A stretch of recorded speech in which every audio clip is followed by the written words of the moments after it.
சட்டத்துறை அமைச்சர் ரகுபதி செய்தியாளர்களை சந்தித்து வருகிறார். அந்த காட்சியை பார்ப்போம். எந்த பாதகமும் அவருக்கு செய்யவில்லை. திமுக அரசு வந்து அப்புறப்படுத்துற வரைக்கும் நான் வந்து காலனி அடைய அது வந்து பாரதிய ஜனதா கட்சியில வந்து பழனி பாத யாத்திரை போறதுக்காக வேண்டி 40 நாளுக்கு வந்து செருப்பு போடா போவாங்க. அது போல நிறைய இடத்துக்கு வந்து வருஷ கணக்குல கூட போடாம இருப்பாங்க. அது போல இவரும் வந்து ஒரு 2 வருஷத்துக்கு 3 வருஷத்துக்கு நினைச்சு நெருக்கிறாரு. ஆனால் இந்த இதுதான் என்று சொன்னால் அவர் வாழ்நாள் முழுவதும் செருப்படிய முடியாது.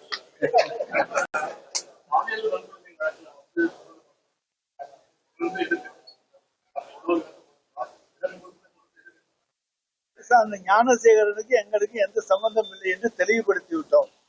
அண்ணா பல்கலைக்கழகத்தில் நடந்த சம்பவத்தில் ஈடுபட்ட ஞானசேகரனுக்கும் எங்களுடைய கட்சிக்கு எந்த தொடர்பும் இல்லை.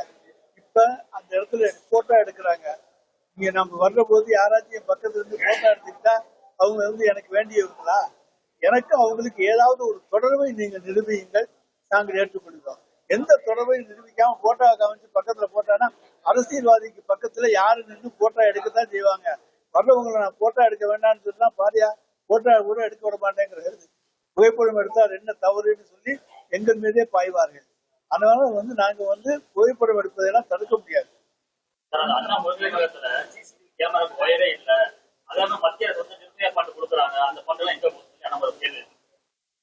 சிசிடிவி ஒயர் இருக்கா இல்லையாங்கிறது விசாரணையில் நம்ம கண்டுபிடிச்சிப்போம்.